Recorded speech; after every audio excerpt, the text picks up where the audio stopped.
Welcome to Starlight's Sci-Fi, where we journey into the boundless realms of imagination.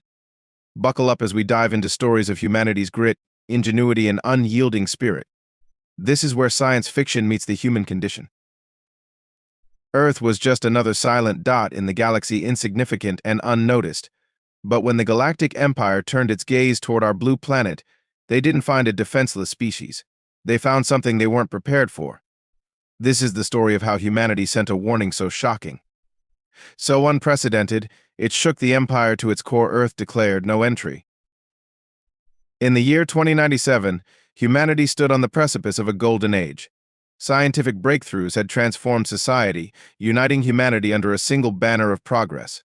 Space exploration had blossomed with the establishment of colonies on the Moon and Mars. While humanity had yet to find definitive proof of extraterrestrial life, optimism soared. The universe felt vast, mysterious, and full of potential. That optimism was shattered one fateful night. On a routine observation at the new Hubble array orbiting Jupiter, astronomers detected a strange burst of radio waves from deep space.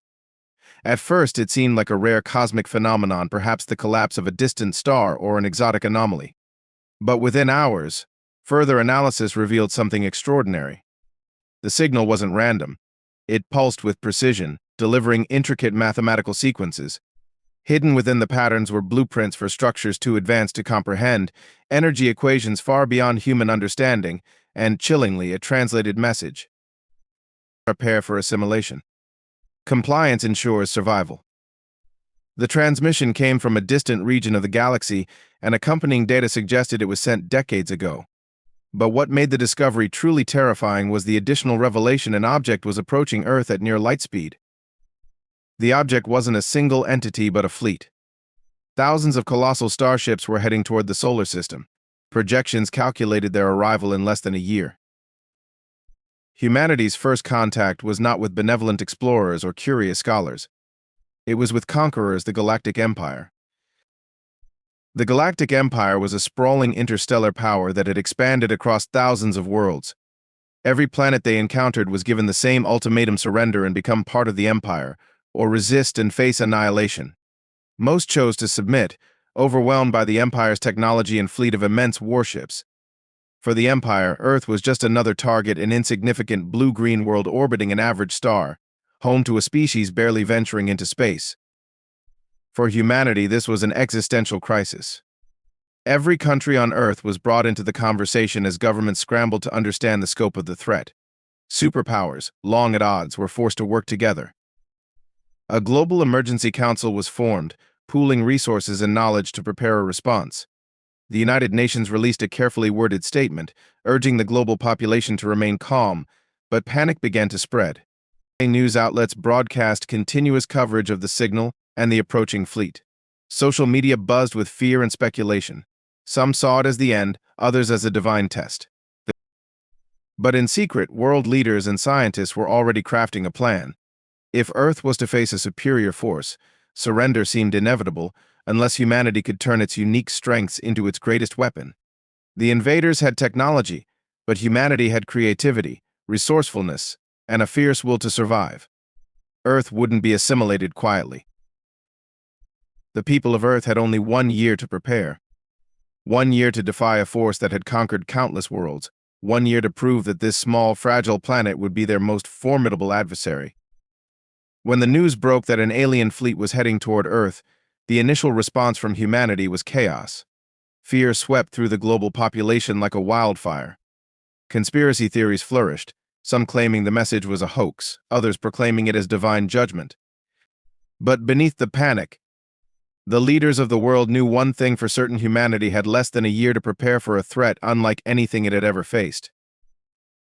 For centuries, humanity had been fractured, divided by borders, ideologies, and centuries-old conflicts. Yet, faced with the certainty of annihilation, something extraordinary began to happen. Nations that had been enemies for decades reached out to one another. Centuries of mistrust were cast aside in favor of cooperation. At an emergency global summit, representatives from every country gathered in Geneva. In a historic decision, they agreed to form the United Earth Defense Initiative (UEDI), a unified governing body with one purpose: to defend humanity at all costs. This alliance wasn't just about political unity. It was an unprecedented collaboration of science, technology, and strategy. The world's brightest minds, engineers, physicists, computer scientists, and military tacticians were brought together to work on a solution. Space agencies that had once competed for dominance, such as NASA, ESA, and CNSA, now shared their research openly. Militaries combined their resources, pooling knowledge about everything from drone warfare to missile defense systems. Even corporations, often criticized for putting profit above progress, contributed their expertise in artificial intelligence, robotics, and biotechnology. But it wasn't just governments and corporations that answered the call. Civilians from all walks of life volunteered their skills. Programmers from Silicon Valley collaborated with hackers from underground networks to strengthen Earth's cyber defenses. Farmers and logisticians worked together to secure global food supplies. Even artists and writers contributed, crafting propaganda to inspire hope and solidarity among the global population. The most remarkable aspect of the alliance, however, was its inclusivity. No one was left behind. Isolated tribes in the Amazon shared their knowledge of natural resources. Small island nations, often overlooked in global politics, offered their strategic positions for defensive installations. Every voice, no matter how small, was heard. The focus of this global effort wasn't just about building weapons. Humanity knew it couldn't match the Empire's technology. Instead, the Unveils aimed to weaponize Earth itself. The goal was to turn the solar system into a battlefield that would trap, confuse, and disable the invaders. Asteroids were fitted with nuclear warheads, creating a hidden minefield in the asteroid belt. Satellites were reprogrammed to emit false signals, creating decoys to mislead the Empire's fleet. Even the sun's radiation was studied, with scientists exploring ways to amplify its natural energy to disrupt alien systems. Humanity wasn't just preparing to fight, it was preparing to outthink. The Galactic Empire had undoubtedly faced resistance before, but they had never encountered a species like humans. A species that thrived under pressure, a species that could turn desperation into innovation. The Unveils had one mission: to make Earth the Empire's most regrettable conquest. If the invaders expected a quick and easy victory, they would find themselves walking into the deadliest trap ever conceived. The clock was ticking, but for the first time in history, humanity wasn't fighting itself. It was fighting for survival, together. The Galactic Empire's fleet was unlike anything humanity had ever imagined. Thousands of massive warships, each bristling with weapons capable of vaporizing cities, surged toward the solar system with terrifying precision. The Empire had subjugated countless worlds before, and Earth was simply another target in its endless expansion. To them, this was routine, a planet of primitives who would either submit or be annihilated. But as the fleet approached the solar system, something strange happened. Instead of the expected cries for mercy or desperate pleas for negotiation, they encountered nothing. Earth had gone silent, no radio transmissions, no signals of surrender, not even the faintest sign of activity. The absence of communication was disconcerting, but the Empire's fleet pressed forward. It was standard procedure to neutralize any planetary defenses before making contact with the population. They began their sweep of the outer solar system, scanning for threats. That's when the anomalies began. The first occurred in the Kuiper Belt, a region of icy debris beyond Neptune. As the fleet moved through the area, their sensors detected strange energy readings from what appeared to be an inactive probe. When a scout ship approached to investigate, the probe suddenly detonated, releasing an electromagnetic pulse that disabled the scout's systems and sent it spinning into the void. Attempts to retrieve the vessel were thwarted by additional explosions, each strategically placed to block access routes. What the Empire didn't realize was that the Kuiper Belt had been carefully mined by Earth's engineers. Using old satellites and salvaged materials, humanity had created an invisible minefield, designed to confuse and delay the invaders. The explosions weren't meant to destroy the fleet, but to make them cautious, forcing them to proceed slowly and divert resources to scanning for additional traps. As the fleet advanced, the anomalies grew more frequent. In the asteroid belt, they encountered an even more sophisticated web of deception. Certain asteroids had been hollowed out and filled with explosives, while others emitted false energy signatures, mimicking the readings of massive ships or hidden weapons.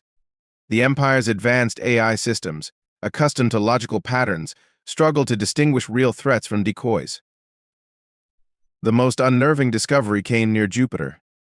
The Empire's ships picked up a faint transmission, a distorted signal repeating an ancient Earth melody. It was Beethoven's Ode to Joy looping endlessly. The transmission originated from a derelict satellite that appeared to be drifting aimlessly.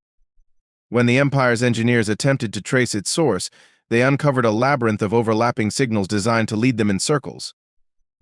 Each signal carried hidden code that infiltrated their systems, planting viruses to disrupt their navigation and targeting algorithms. For the first time in its history, the Galactic Empire felt the sting of uncertainty. Their overwhelming technological superiority was being outmaneuvered by an enemy that refused to fight conventionally. Humanity wasn't meeting them head-on with fleets or weapons. Instead, it was using the vastness of space as its ally, transforming the solar system into a battlefield where every asteroid, satellite, and radio wave could be a potential threat. The Empire had expected a primitive planet with no capacity for resistance. What they found was an enemy that used its limitations as strengths. Earth's defenses weren't about brute force, they were about psychology. Every trap, every decoy was a message: we see you, we know you, and we are ready. As the fleet inched closer to Mars, its commanders began to realize the true nature of their opponent. This wasn't a war of technology or numbers. It was a war of wits, and humanity was proving to be far more cunning than they had anticipated. The silent planet they approached was no helpless prize. It was a fortress, and the deeper they ventured into the solar system, the more it felt like they were being lured into a deadly maze. By the time the Galactic Empire's fleet reached Mars, their confidence had begun to waver. Every step into the solar system had been met with traps, misdirection, and sabotage. Their advanced technology, hailed as infallible across countless worlds, was failing to provide the clarity they needed. Frustration simmered among the fleet's commanders, but they pressed on.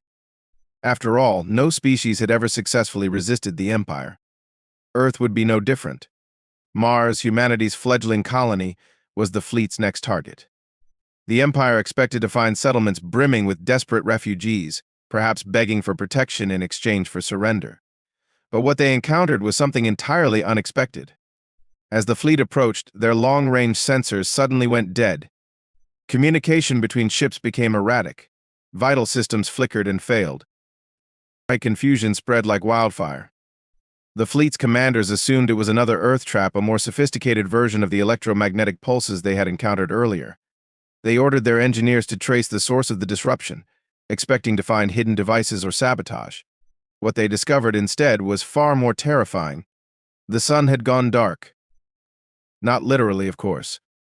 To the naked eye, the star still burned brightly, a blazing sphere of light and heat. But for the Empire's ships, the sun had become a void, a black hole of interference that overwhelmed every sensor and system designed to interact with electromagnetic radiation. Radar, infrared scanners, targeting systems, everything that relied on detecting energy from the sun had been rendered useless. Unbeknownst to the Empire, this phenomenon was the result of one of humanity's most audacious projects. Earth scientists had spent months developing a weaponized solar defense system, utilizing an array of orbital mirrors and energy amplifiers strategically positioned throughout the inner solar system. These devices harnessed and redirected the sun's natural radiation, creating powerful bursts of electromagnetic interference. The project, known as Operation Helios, had been Earth's gamble from the start. Humanity knew it couldn't match the Empire's technological firepower, but it could exploit the one resource the invaders couldn't avoid: the sun. The star that had nurtured life on Earth for billions of years now became its most formidable weapon. For the Empire's fleet, the consequences were devastating. Their advanced targeting systems, which relied on precise solar calibration, were thrown into disarray. Weapons that could incinerate entire cities became unreliable, prone to misfires or complete shutdowns. Even basic navigation became a nightmare, as the sun's interference masked the positions of planets and other celestial bodies. The longer the fleet remained in the sun's shadow, the worse the effects became. Artificial intelligence systems, overwhelmed by the constant barrage of corrupted data, began to malfunction. Some ships found themselves drifting off course, their engines refusing to respond. Others experienced catastrophic failures, with power grids collapsing under the strain. Panic set in. For the first time, the Empire's commanders faced the possibility of defeat not from a superior enemy, but from an environment that had been weaponized against them. They had entered Earth's domain, and humanity had ensured it would be a battlefield unlike any other. To the people of Earth, the success of Operation Helios was a moment of cautious triumph. From their hidden control centers on the Moon and Mars, engineers monitored the chaos unfolding in the Empire's fleet. The Sun's interference had bought humanity precious time, delaying the invaders and forcing them to adapt to an environment they couldn't control. But this victory was only temporary. The Empire's fleet was vast, and its resources were seemingly limitless. Earth had thrown its first punch, but the war was far from over. Humanity's survival depended on its ability to keep the invaders off balance, to turn every disadvantage into an opportunity. As the sun burned brightly over a defiant Earth, one thing became clear: humanity wasn't just fighting for survival, it was fighting to prove that even the most advanced empire could be humbled by ingenuity, determination, and the unyielding will of a species that refused to surrender.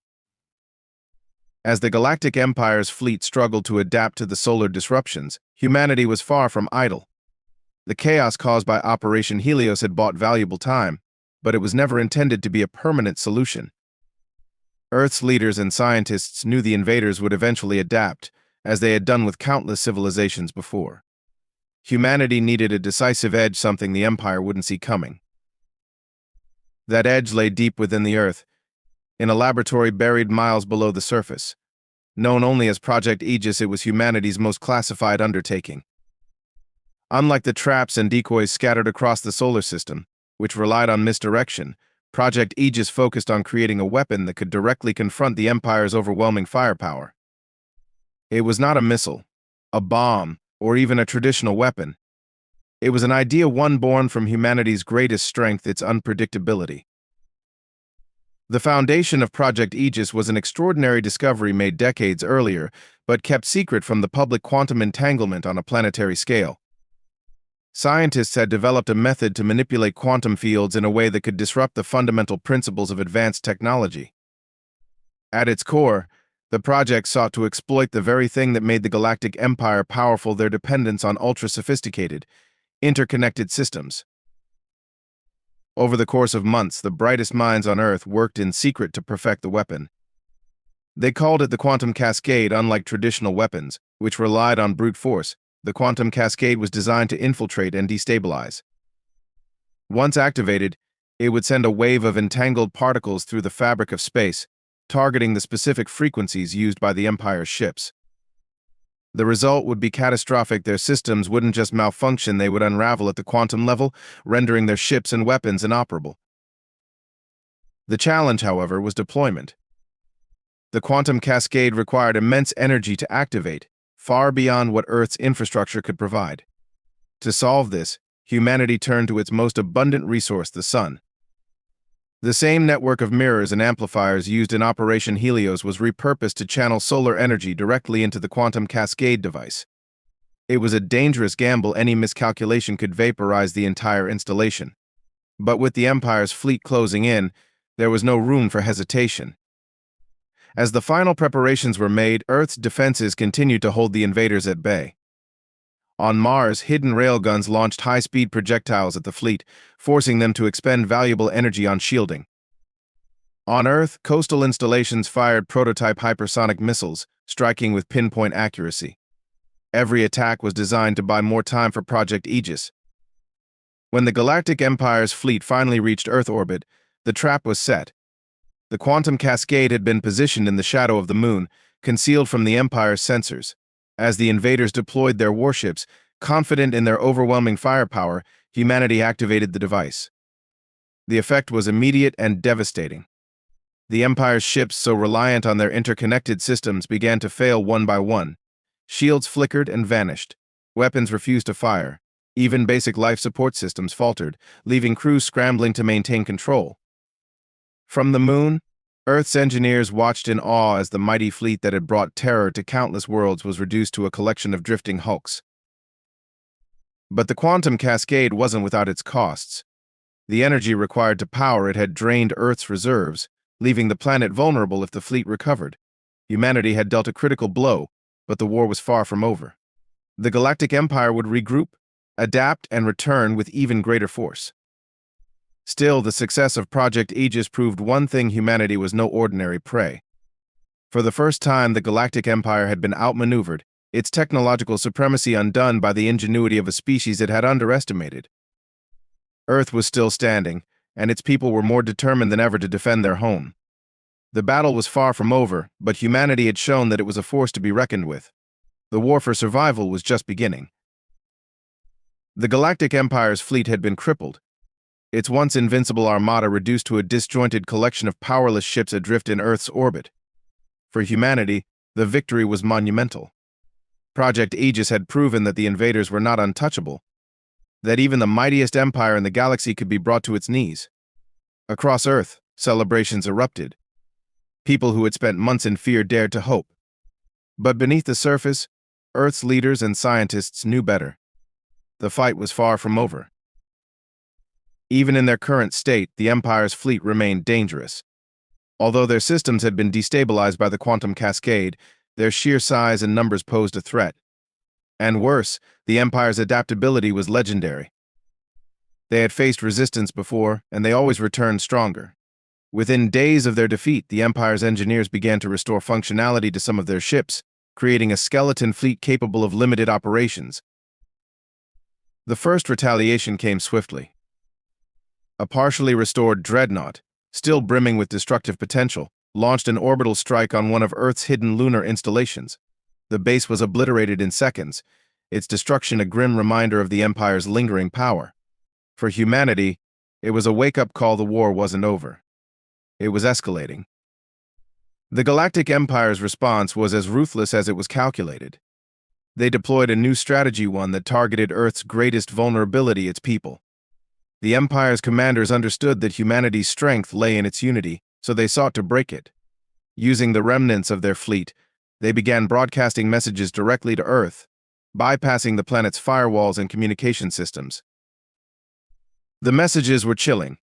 They depicted the fates of other worlds that had resisted the Empire, planets reduced to lifeless wastelands, civilizations erased from existence. The broadcasts were filled with images of desolation, intended to instill fear and division among Earth's population. The Empire's voice, cold and authoritative, delivered a simple ultimatum: surrender, and your planet will be spared. Resist, and your species will be eradicated. The psychological warfare took its toll. Across Earth, the cracks began to show. Some factions within the United Earth Defense Initiative began to question whether resistance was worth the cost. Protests erupted in cities, with people demanding their governments negotiate for peace. Conspiracy theories spread, claiming that humanity had no chance against the Empire's inevitable resurgence. But amidst the chaos, humanity's leaders held firm. They knew the Empire's threats were not promises of peace, but promises of enslavement. Earth's people would not live as subjugated subjects under the shadow of an oppressive regime. To surrender was to lose everything that made humanity unique. In secret, Earth's scientists and engineers worked tirelessly to adapt their strategies. The quantum cascade had been a success, but it couldn't be deployed again without months of preparation. Instead, attention shifted to exploiting the Empire's growing vulnerabilities. The initial disruption had given humanity valuable data about the invaders' systems and weaknesses. Hackers and cyber warfare specialists developed new ways to infiltrate the Empire's technology, planting viruses and misinformation to further destabilize their recovery efforts. Meanwhile, Earth's militaries prepared for the next phase of the conflict. Hidden missile silos, underwater bases, and cloaked drone swarms were activated, ready to strike at a moment's notice. Mars and the Moon fortified their defenses, becoming bastions of resistance. Humanity wasn't just reacting anymore, it was planning its counteroffensive. The Empire's fleet, still hampered by the effects of the quantum cascade, struggled to regain control. But their reinforcements were on the way. Long-range scans detected another fleet departing from the Empire's core worlds, a second wave of warships that dwarfed the first. Earth's scientists estimated it would take months for the reinforcements to arrive, but the threat loomed large. For now, humanity had won a temporary reprieve. But the next confrontation would be even more devastating. The Galactic Empire would not make the same mistakes twice, and Earth's defenders would need to fight harder, smarter, and more ruthlessly than ever before. The question wasn't just whether Earth could survive, it was whether humanity could endure the cost of survival. The war was no longer just about defeating an invader. It was about proving that freedom, ingenuity, and the unyielding human spirit could stand against the most powerful force in the galaxy. And as the people of Earth prepared for the storm to come, one thing was certain: humanity would not go quietly into the night. The second wave of the Galactic Empire's fleet loomed on the horizon of deep space, an armada so vast it seemed to blot out the stars. Reinforcements were arriving, each ship larger and more advanced than the ones humanity had previously defeated. The Empire had learned from its mistakes. This fleet carried redundant systems impervious to sabotage, weapons that could function in the most extreme conditions, and AI systems shielded from quantum disruption. To Earth, it was a force that seemed unstoppable, a final judgment for its defiance. But humanity had no intention of waiting idly for its execution. Every second of the temporary reprieve had been spent preparing for this moment. Earth's survival was no longer just about enduring, it was about sending a message that no empire, no matter how vast, could conquer the indomitable human spirit. Earth scientists unveiled their final gambit, a plan that had been years in the making but hastily completed in the crucible of war. Dubbed the ARC strategy, it was humanity's ultimate declaration of independence and resilience. The plan was bold, ambitious, and borderline reckless, to use the sun itself as a weapon. At the heart of the strategy was humanity's solar energy array, initially designed for peaceful purposes, but now converted into an offensive tool of unimaginable power. Using the array, Earth would trigger a controlled solar flare, a massive ejection of plasma and magnetic energy that would sweep through the solar system. The flare would disrupt the Empire's fleet, neutralizing its technological advantages and rendering even their advanced systems useless. The risks were astronomical. If the calculations were even slightly off, the flare could destabilize Earth's own fragile systems, or worse, ignite a chain reaction that could threaten the entire planet. But there was no other choice. The Empire's new fleet was too powerful to confront conventionally. Humanity's survival hinged on its ability to turn the solar system itself into a weapon. As the second wave of the Empire's fleet entered the solar system, they were met with an eerie silence. Earth's defenders had retreated to fortified positions on Mars, the Moon, and hidden bases scattered across the asteroid belt. The planet itself appeared abandoned, its skies quiet and its surface dark. It was a deliberate deception, luring the invaders deeper into the trap. When the fleet reached Earth orbit, humanity unleashed its final blow. The solar array activated, redirecting an unprecedented surge of energy into the sun's magnetic field. Within moments, the star responded. A colossal solar flare erupted, a storm of charged particles and radiation that hurtled outward with devastating speed. The Empire's fleet was caught completely off guard. Their shields, designed to withstand energy weapons and missiles, were useless against the sheer magnitude of the solar event. Communications failed. Engines sputtered. Ships that had seemed invincible moments earlier were left drifting, their systems fried by the electromagnetic onslaught. The flare's effects were not limited to the fleet. The shock wave rippled through the solar system, disrupting everything in its path. On Earth, power grids flickered, and satellites were temporarily disabled. But humanity had prepared for this. Backup systems activated, and the disruptions were contained. The Empire's fleet, however, had no such fallback. In the aftermath of the flare, the once mighty armada was reduced to wreckage. Drifting hulks of warships floated aimlessly, their crews helpless and isolated. For the first time in its long history of conquest, the Galactic Empire had been utterly defeated not by overwhelming firepower, but by the ingenuity and resolve of a species it had underestimated. The message from Earth was clear and undeniable. As humanity's leaders broadcast their declaration to the galaxy, it echoed with a defiance that would resonate for generations. Earth is sovereign. Earth is free. No entry for the Galactic Empire. The victory was hard won and came at a cost. The solar flare had strained Earth's resources to their limits, and the planet would need time to recover. But humanity had proven the impossible. It had stood against the greatest empire in the galaxy and emerged victorious. As the wreckage of the Empire's fleet drifted into the void, a new era began. Earth was no longer a forgotten backwater world. It was a symbol of resistance, a beacon for other oppressed worlds to rally behind. The Galactic Empire, once thought to be unstoppable, now faced a galaxy that had seen its vulnerability. Humanity had declared its independence, not just for itself but for every species yearning to be free. And as the sun rose over a battered but unbroken Earth, one truth was undeniable: the spirit of humanity would never bow to tyranny. Thank you for watching Starlight's Sci-Fi. Don't forget to like, share, and subscribe for more thrilling tales of human courage and imagination. Together, let's explore the stories that make us extraordinary. Until next time, keep reaching for the stars.